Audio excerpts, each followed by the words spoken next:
ஒரு வார காலமாக குடும்பத்தில எல்லாருக்குமே ஒருத்தர் மாத்தி உடம்பு முடியாம போயிட்டே இருக்கு. என்ன பஞ்சாயத்துன்னே தெரியல. இது கிளைமேட் இஷ்யூவா இல்ல என்னன்னு தெரியல. நெறைய ஃப்ளூ ஸ்ப்ரெட் ஆகுதுன்னு வேற சொல்லிட்டு இருக்காங்களா? என்ன கண்றாவின்னே தெரியல. ஆ இவங்க உடம்பு முடியலன்னு கொஞ்ச நாளுக்கு இருந்தாங்க.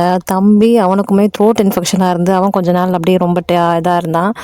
நான் ஒரு 1 வீக்கா வந்து இந்த நாக்க நானே கடிச்சுக்கிட்டேனா, அந்த புண்ணுல அவஸ்தைப்பட்டு ஒரு 1 வீக்கா சரியாயி இப்ப தான் கொஞ்சம் க்யூர் ஆச்சு. நேத்துலேருந்து த்ரோட் இன்ஃபெக்ஷன் அப்படியே தொண்டை அப்படியே ரெட்டிஷாக ரணமாக இருக்குது. தண்ணி எச்சி கூட முழுங்க முடியல அப்படி இருக்குது.